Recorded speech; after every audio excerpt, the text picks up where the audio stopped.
Hey y'all, and welcome back to my channel. And if you're new here, thanks for stopping by. Today we are going to be working with a 20-ounce straight sublimation tumbler from the Tumbler supply store.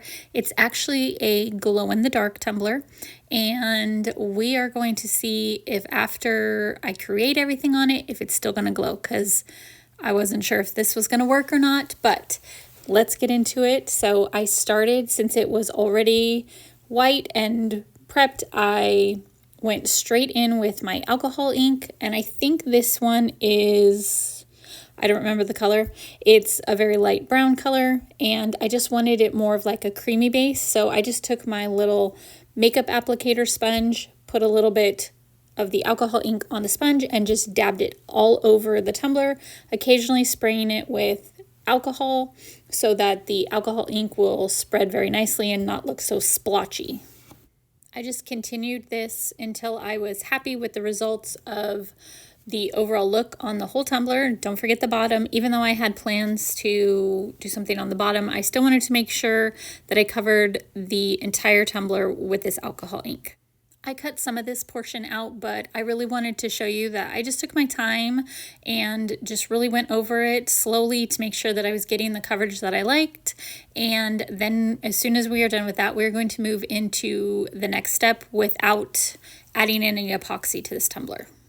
So once I am all done with that, I'm going to take it outside and we're going to add some splatter paint to the tumbler.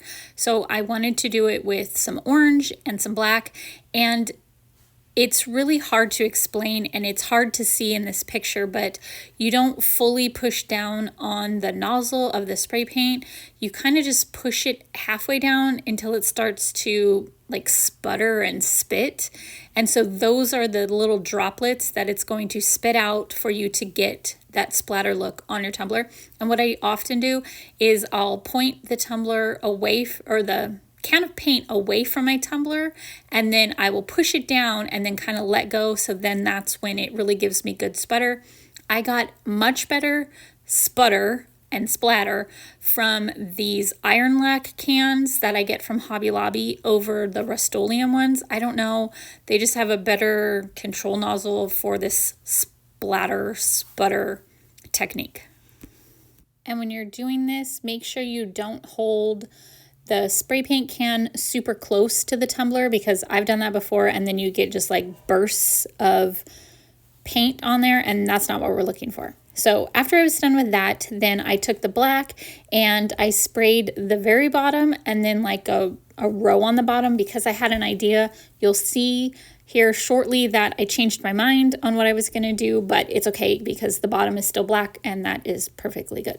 So after that, I added a coat of epoxy, and then I kind of was changing my mind on my vision for this cup several times, and it just so happened that I ended up getting this UVDTF print in the mail. I had ordered it from the Glitter Crazy. I think that's where I got it from, Glitter Craze. So I ended up getting that in, and I thought, oh, this would be so perfect on this cup. So since I had done a really thin layer of epoxy, I put this on, and that like transfer sheet that you put on, or that's on these DTF transfers, is super sticky, and it ended up peeling up a little bit of that epoxy, and that's okay because we're going to cover that up anyways. So once I got that done, and let me tell you, UV DTFs go on so much easier on a smooth surface. I've done it on some frosted cups, and if it has little tiny pieces, it's super difficult. So it went on like a champ, super easy on this epoxy tumbler. So then I thought, well, I'm going to add some distressing spots with white paint.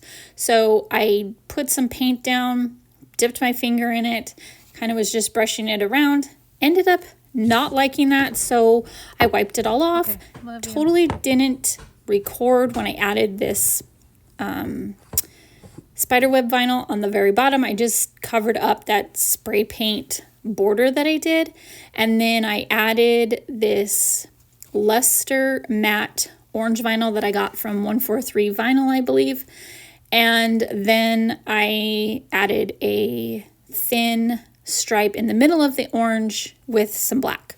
I think I hit record when I was already recording and it stopped recording, so I missed that part, but I just cut a little strip, put it on, applied it, added the stripes, and that was it. So super simple.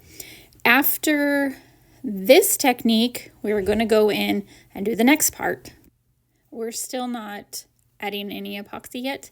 So after I added the vinyl striping, then we're going to go in and add some distressing again, but with a different technique. This time I'm going to use my foil glue, same with my finger, add in all the glue, and then I'm going to add foil distressing instead of that white paint. I think the white paint was just too much of a contrast. I wanted something more that blended but gave it a really good distressy look.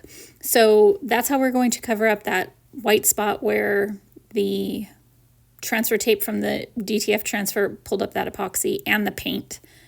So here I am going in with my gloved finger and the foil glue. I just dipped it in a little bit and just kind of randomly wiped it on. And then I'm going to heat it with my heat gun, and then we're going to apply a really muted soft gold foil just to give it some distressing, but it doesn't take away from the overall design and blends in perfectly. It's exactly the color and the touch that it needed for that distressy look that I wanted, but without overpowering the overall design.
I'm sure that any one of you that have watched several of my videos where I use foil, you'll notice that this is my absolute favorite way to use foils, is to give it that grungy, textured, distressy look. It's just my favorite way.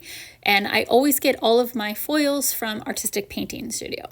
So now I gave it another coat of epoxy, and then we're going to go in and give it a glitter drip. And my first thought was I wanted a metallic paint that matched that metallic vinyl, but I couldn't find it anywhere. I wasn't about to pay $8 for one tube on Amazon for just like 3 drops of paint. So I'm actually glad that didn't work out, because I came home and told myself I would see what I had on hand to use, and I found this glitter from Peachy Olive Glitters that I've had for a while, like a really long time, like probably 3 or 4 years. It's Freckles, and it was like the perfect match to that matte vinyl. So I just mixed up some epoxy, and then I didn't add any colors, any like colorant to the epoxy. I just went straight in and added a bunch of glitter, enough to make it thick so if it spread out it wouldn't show clear. I wanted it really like opaque, but not too much that it was like making the glitter too thick. So just added that, stirred it up until it was just the thickness that I wanted it, enough that it would drip a little bit, but not run down to the bottom of the tumbler.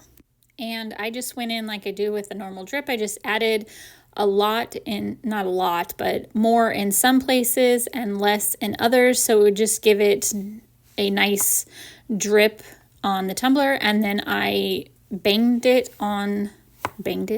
hit it on the table so it would make it run a little bit, and then I set that aside so that it could dry overnight. And once that was completely done, then I gave it 2 more coats of epoxy and it was completely done. So my original first plan for this tumbler, where the black was, I was not even going to have this decal. I didn't know exactly what I was going to put on it, but I was going to have bats coming out of the black area up to the top. But this was one of those tumblers where the tumbler told me what it wanted to look like, not me telling it, because the way it just all came together was not in my original vision. But I'm not mad about it because I absolutely love the way it turned out. And here you can see, these are not the best pictures, but I was able to capture a little bit of that glow. Look at that one, it's completely out of focus. But anyways, it does still glow, and I absolutely love this tumbler on my website so much. And as usual, I will leave all of the information of the products I used and where to find me down in the description box. And I would like to again say thank you so much for all of the love and support. I would love for you to give me a follow if you haven't already, and I will see y'all next week.